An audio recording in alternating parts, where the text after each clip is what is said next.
আজকে আমরা রামলালার প্রতিষ্ঠাতা করলাম। যেহেতু 22 জানুয়ারি 2024 আমাদের অযোধ্যায় রামলালার প্রতিষ্ঠাতা হয়েছিল, ওই জন্য আমাদের গৌড় শহর গয়েশ্বরী মন্দির প্রাঙ্গণ রামলালার মন্দির আমরা করেছিলাম। সামনে বছর রামলালার মন্দিরের প্রতিষ্ঠাতা করেছিলাম, মন্দির হয়েছিল। এবছর আমরা রামলালার প্রতিষ্ঠাতা করলাম। গুপ্ত বৃন্দাবন বলে পরিচিত ঐতিহাসিক গৌড়ে রামলালার প্রাণ প্রতিষ্ঠার প্রথম বছর পূর্তি উপলক্ষে রাম পুজোর আয়োজন করা হলো। এই সঙ্গেই রামলালার প্রাণ প্রতিষ্ঠা করা হলো গয়েশ্বরী মন্দিরে। বুধবার সকাল থেকে এই মর্মে নানা ধর্মীয় অনুষ্ঠানের আয়োজন করা হয়েছিল মালদহের ইংরেজবাজার গৌড়ে অবস্থিত গয়েশ্বরী মন্দির কমিটির পক্ষ থেকে। প্রায় 10,000 ভক্তের জন্য আয়োজন করা হয়েছিল প্রসাদের। উপস্থিত ছিলেন এই মন্দিরের অন্যতম উদ্যোক্তা বাপি ঘোষ, পূজারী রামচন্দ্র মণ্ডল সহ অন্যান্যরা। এই উপলক্ষে কি আয়োজন করা হয়েছিল? এই উপলক্ষে আমরা 10 থেকে 15,000 লোকের জন্য খিচুড়ি আয়োজন করেছি। আমাদের এখানে কমসে কম আমাদের ভাব আছে 30 থেকে 35,000 লোক আসবে।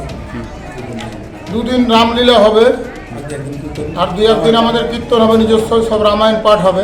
এটা কি ঐতিহাসিক গৌড়েই হয়েছে? ঐতিহাসিক গৌড়েই এটা একটা আমাদের সৌন্দর্য। হিন্দুদের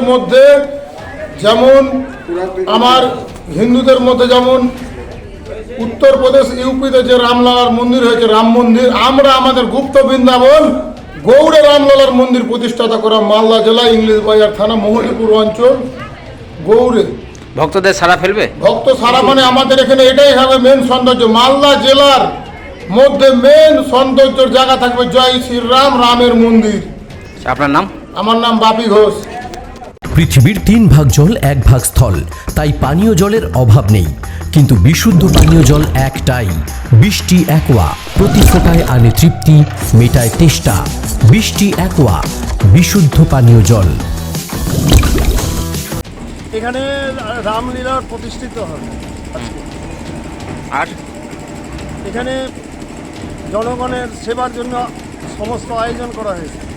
রামলীলার কীর্তন গান হবে এবং নাম সংকীর্তন হবে, রামায়ণ পাঠ হবে। এই অত্র এলাকার সমস্ত বাসী এখানে উপস্থিত হবে। এটা কি প্রথম হচ্ছে? এই রামলীলার মানে রামলালা প্রথম। গত বছর আমরা ভিত করেছিলাম।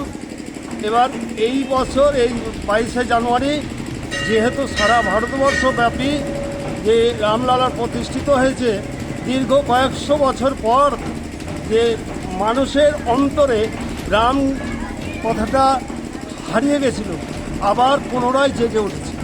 আজকে মূলত এই রামলালার এখানে মন্দির মানে রামলালা প্রতিষ্ঠিত হবে।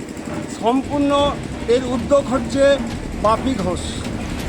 কোন এলাকা এটা? এটা হচ্ছে ওই গয়েশ্বরী মন্দির এলাকা। আপনার নাম? আমার নাম রামচন্দ্র মণ্ডল। নদিয়া জেলার সবথেকে বড় বিল্ডার্স চাকদার মা মনসা বিল্ডার্স, রড ও সিমেন্টের পাইকারি ও খুচরো বিক্রেতা। মা মনসা বিল্ডার্স, পদ্মবিলা, চাকদা, নদিয়া। রড কেনাকাটায় থাকছে ডিসকাউন্ট অফার। মা মনসা বিল্ডার্স। নদিয়ার সবথেকে বড় English medium school JRS public school, প্রায় 35 বিঘা জমির ওপর গড়ে উঠেছে বিশাল ক্যাম্পাস। নার্সারি থেকে শুরু করে উচ্চ মাধ্যমিক, ITI college, law college, BEd college, ভর্তি চলছে। JRS public. আপনি কোথায় ইনভেস্ট করবেন, কেন করবেন বুঝতে পারছেন না তো? সঠিক গাইডলাইন পেতে আজই আসুন নদিয়ার চাকদাতে নিবেদিতা প্রাইভেট লিমিটেডে। Nivedita private limited, marketing and distribution service. Balcony বা সিঁড়ির রেলিং, মডিউলার কিচেন বা ড্রয়িং রুম, এক কথায় আপনার স্বপ্নের বাড়িকে করে তুলুন আরো সুন্দর। Chakdaha ply centre, gorgeous look বা কোয়ালিটি সবে 3 number 1 Chakdaha ply centre. Chakdaha ply centre, KBM, Chakdaha, Nadia. হোমওয়ার্কটা করেছো? হ্যাঁ স্যার। এ বাবা, ভুল করেছো কেন? চোখে কেমন ঝাপসা দেখছি, লিখতে আর পড়তে খুব সমস্যা হচ্ছে।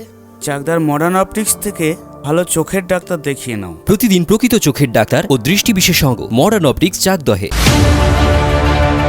চাকদা অ্যালুমিনিয়াম সেন্টার, প্লাই, কাঁচ, laminates, kitchen fittings, door lock, window ও অ্যালুমিনিয়ামের খুচরো ও পাইকারি বিক্রেতা। Chakdaha aluminium centre, Purbalalpur 50 number রেলগেটের পাশে, চাকদা, নদিয়া। ভাবছেন 3 স্টার ক্যাটাগরিতে কাটাবে? রুম রে মাত্র 1500 টাকা থেকে স্টার, খাওয়া দাওয়া রিজনেবল প্রাইস। নদিয়ার একমাত্র 3 স্টার ক্যাটাগরি হোটেল এনবি সোনার বাংলা হোটেল, কল্যাণী এইমসের ঠিক উল্টো দিকে, কল্যাণী, নদিয়া।